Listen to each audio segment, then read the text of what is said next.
সবার দীঘা ঘুরতে যাওয়ার ভিডিও দেখে নেওয়ার পর অবশেষে আমার টাইম হলো দীঘার ভিডিওটা দেওয়ার। ভিডিওটা দিতে একটু দেরি হলো, একটু না অনেকটাই দেরি হয়ে গেছে। তো চলো ভিডিওটা শুরু করা যাক। আগেও দু একটা শর্টসে দেখেছো যে দীঘায় ঘুরতে গিয়ে কেমন কি সমস্যার সম্মুখীন হয়েছি, তো সেটা নিয়ে আজকের এই লং ভিডিওটা। চলো ভিডিওটা শুরু করা যাক। Hi everyone, welcome back to my channel. কেমন আছো তোমরা সবাই? আশা করি খুব খুব খুব ভালো আছো, আর আমিও খুব ভালো আছি। তো আমরা গত রোববার নয়, তার আগের রোববারের আগের দিন শনিবার দিনকে আমরা বেরিয়েছিলাম। সব ভুলে গেছি দিন ঠিন, মানে এত দেরি হয়ে গেছে ভিডিওটা এডিট করতে।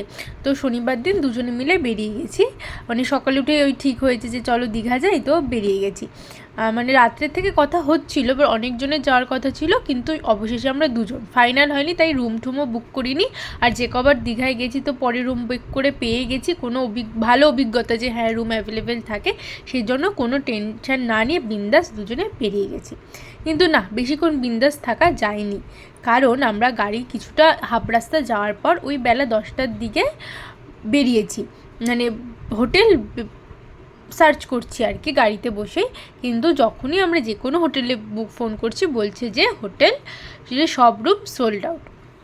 তো সেটা নিয়ে আমরা হাসাহাসি করছিলাম, রুম না পেলে কি করবো, ও বলছে তাহলে রাস্তায় বসে কাটিয়ে দেবো, শুধু ইয়ার্কি মতে। কিন্তু মানে সত্যি ব্যাপারটা যে আস্তে আস্তে ধীরে ধীরে এত সিরিয়াস হয়ে যাবে আমরা বুঝতেই পারিনি। প্রথমে তো গাড়িতে বসে সব চেক করছি, যে হোটেলগুলো চেক করছি যে কোথাও রুম পাই কি না। তারপর মনে হচ্ছে পাচ্ছি না, আচ্ছা ওখানে গিয়ে হয়তো পেয়ে যাব। কিন্তু না, পরিস্থিতি খুব বাজে ছিল আমরা যেই সময়টা গেছি। আমরা দুদিন একটু রিল্যাক্স করতে গেছি, কিন্তু গিয়ে আরও বেশি টেনশনে পড়ে গেছি। এই যে আমরা তাও রাস্তায় এই দীঘা গেটে ঢোকার আগে মানে দাঁড়িয়ে কিছুক্ষণ, মানে যাবো কি যাবো না, এখান থেকে রিটার্ন করবো কি না ভাবছি। একটা হোটেলে ফোন করলাম, বললো আপনারা রুম পাবেন না কোথাওই, আপনারা বাড়ি চলে যান, বেশি দেরি করলে রাস্তা জ্যাম হয়ে যাবে, বাড়িও ফিরতে পারবেন না, রুমও পাবেন না। কিন্তু বাড়ি ফিরতে একদমই মন চাইছিল না, তাই জন্য ওই রুম না পাওয়া সত্ত্বেও এরকম ক্রাইসিস দেখেও আমরা দীঘায় অন্তত সমুদ্রটা তো দেখে যাই। কিন্তু আমার একদমই বাড়ি ফেরার ইচ্ছে ছিল না, মনে হচ্ছিলো যে করে হোক রাতটা কাটিয়ে নিলে। হ্যাঁ মানে যেই দিন গেছি সেই দিন রুমগুলো নেই, পরের দিন কিন্তু সবাই চেক আউট করে যাচ্ছে, তখন আমরা রুম পাচ্ছি। আবার সব জায়গায় না, তবে বেশিরভাগ হোটেলে কিন্তু তখন রুম পাচ্ছি। তো মেন প্রবলেম ছিল সেই দিন রাতটা নিয়ে। তো রাতটা কীভাবে কাটাবো, তো আমি বলছি যে না কোনোভাবে গাড়িতেই থেকে যাব, কিন্তু না মিস্টার বর্মন একদমই রাজি না, অতটা রিস্ক নেওয়া যাবে না। তো দীঘায় ঢুকে গেছি, কিন্তু প্রত্যেকটা হোটেল ডোর টু ডোর গিয়েও নক করেও কোনো রুম পাইনি।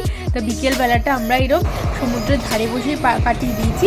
তো পরের ভিডিও আসছে তাড়াতাড়ি, মানে জানতে পারবে যে আমরা রুম পেলাম বা কী করলাম। সেইটি জানতে গেলে কিন্তু অবশ্যই ভিডিওটা জন্য ওয়েট করতে হবে। সেই ভিডিওটা পেতে গেলে এই চ্যানেলটাকে সাবস্ক্রাইব করতে হবে, আর ফেসবুকে দেখলে ফলো